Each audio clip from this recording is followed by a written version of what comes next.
selected for enhanced screenings, but you're allowing illegal aliens with warrants for arrest to get onto airplanes, and you've allowed at least 1,000 of them in this calendar year. I mean, I just find that totally extraordinary. Let me ask you about something you did when you were briefly acting security of DHS from January 20th to February 2nd of 2021. You published a memo during that time that enacted a 100-day moratorium on almost all illegal immigrant removals from the United States, as well as a 100-day review of DHS immigration law enforcement policies. Thankfully, this was blocked by a federal judge. I just want to have you explain. I don't understand why you were trying to reduce border enforcement capabilities at a time when we were and are experiencing record levels of illegal immigration. Senator Josh Hawley delivers a brutal takedown of DHS officials during this fiery Senate hearing that has millions of Americans talking. In a heated confrontation that quickly went viral, Hawley demanded answers after shocking revelations emerged that TSA has been allowing illegal immigrants to use immigration-related arrest documents, deportation notices, and other DHS paperwork during airport identity verification procedures, as millions of hard-working Americans continue to endure long TSA lines, invasive screenings, random pat-downs, luggage searches, and constant travel delays. Hawley questioned why the federal government appears more willing to accommodate illegal immigrants than protect law-abiding citizens. The hearing became especially intense when DHS official David Pekoski admitted that hundreds of individuals had already been allowed to travel after presenting documents connected to immigration enforcement proceedings. Hawley immediately challenged the logic behind the policy, arguing that Americans deserve secure airports, strong borders, and a government that puts citizens first. Watch full video. Thank you very much, Mr. Chairman. Mr. Pekoski, thanks for being here. I've got some questions for you, and to be frank with you, I've got some concerns about your record. Let's start with your decision to allow illegal immigrants to use arrest warrants as a form of ID at TSA checkpoints. In response to a congressional inquiry on this, you responded, I'm going to quote you now, TSA established a process where it will accept certain DHS-issued forms for non-citizens and non-U.S. nationals who do not otherwise have acceptable forms of ID for presentation at security checkpoints. And then you went on to list the forms that TSA would accept that included a warrant for arrest of an alien, a warrant of removal or deportation, the order of release on recognizance, an order of supervision, a notice to appear, an arrival and departure form, which included a printout of an electronic record, or an alien booking record. Now, I wrote to you on January 31st of this year asking you about this. Have you responded to this letter yet? No, sir, we have not responded, but I will respond. I didn't think so. I will respond tomorrow. Okay. Right after today's hearing. It's amazing how that works. Well, actually, I saw a response earlier, and it didn't meet. Do I have the response? No, you don't, but you'll have it tomorrow. Right after today's hearing. Maybe we should have more of these hearings. We may get more. This is July, isn't it? I sent it to you in January. That's a very long time to respond to a letter that is 2.5 pages long. So let's just see if we can get some answers now. How many individuals have presented TSA with arrest warrants or deportation notices and were permitted to travel in this calendar year? Under 1,000, sir. How does this policy comport with 18 U.S.C. 1325, which criminalizes improper entry into the United States by an alien? Sir, these individuals that have these arrest warrants, those arrest warrants were issued by the Border Patrol or a customs officer, and they serve as a beginning to our identity verification process. So you can't walk up to a checkpoint, wave that form, and then you go right through into screening.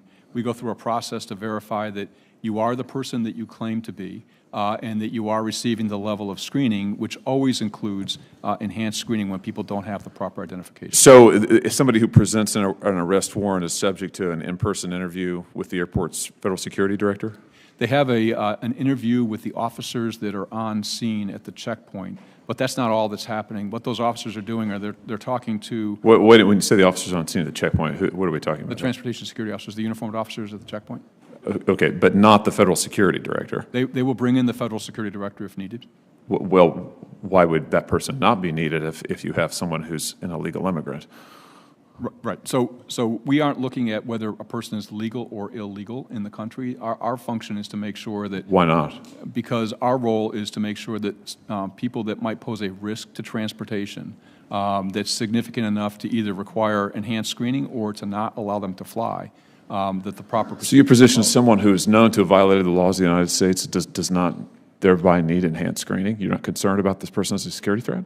Sir, there are people every day that violate the laws of the United States that fly. We look for things that are related to transportation security. And you don't think someone who is by definition, somebody presents a warrant for arrest, you don't think that necessitates enhanced screening? They get enhanced. All of those individuals get enhanced screening. You just told me that it doesn't necessarily involve any interview with the federal security director, and you also said that you may well let them get on airplanes. And in fact, you've allowed at least 1,000 people to get on airplanes this year, calendar year alone. Right, but enhanced screening and getting on an airplane are two very different things. You can. So I just don't understand why you have. I mean, I think for every person watching this hearing who has experienced the TSA screening process, it can often be very onerous. It's very long, and in fact, under your tenureship, the times for screening have gone up at airports all across the country, including in my home state of Missouri. St. Louis is now the 6th longest screening process in the country, despite the size of our airport there. People who have done absolutely nothing wrong, are law-abiding citizens in every respect, are subject to the most invasive screenings at these airports, yet you're allowing illegal aliens to present warrants for arrest and waving them onto airplanes. How does that make sense? Not doing that, sir.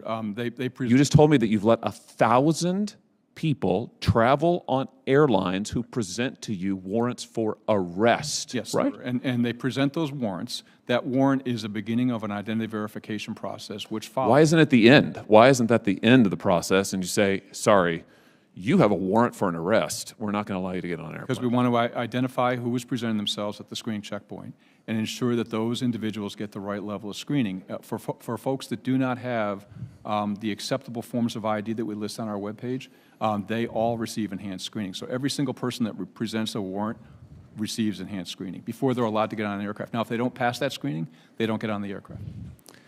Boy, I think you're going to have a hard time explaining to folks who wait for all of this time in these lines, who subject themselves voluntarily to all of the restrictions that you impose, who are patted down, who are frisked, who are asked to stop aside, who have their luggage rifled through, who have items confiscated from them, who are randomly selected, or sometimes perhaps not so randomly selected for enhanced screenings, but you're allowing illegal aliens with warrants for arrest to get onto airplanes, and you've allowed at least 1,000 of them in this calendar year. I mean, I just find that totally extraordinary. Let me ask you about something you did when you were briefly acting security of DHS from January 20th to February 2nd of 2021. You published a memo during that time that enacted a 100-day moratorium on almost all illegal immigrant removals from the United States, as well as a 100-day review of DHS immigration law enforcement policies. Thankfully, this was blocked by a federal judge. I just want to have you explain. I don't understand why you were trying to reduce border enforcement capabilities at a time when we were and are experiencing record levels of illegal immigration. Sir, we don't have enough resources, clearly, to handle the number of people that are coming across the border. We were trying to focus the resources that we have. I mean, no agency in this government has all the resources they need to do the jobs that they've been asked to do. So, I'm sorry. So your answer is that you wanted to do less enforcement and just ignore everybody who was here before November 1st, 2020? Not at all. We wanted to do more effective enforcement. Here's what you attempted to do. You tried to narrow DHS's enforcement abilities to include only three types of illegal aliens. 1, spies and terrorists. 2, aliens who entered after November 1st, 2020, or those convicted of aggravated felonies and were released from incarceration on or after the date of your memo. That's a significant narrowing. Basically, if you came before November 1st, 2020, and you issued this in January 2021, you're just off the hook. So those are enforcement priorities, but not all the enforcement that could occur. And if you read further in that memo, it allows for discretion by the officer. Those priorities are primarily for resource allocation decisions as to where the resources would be placed to be most effective.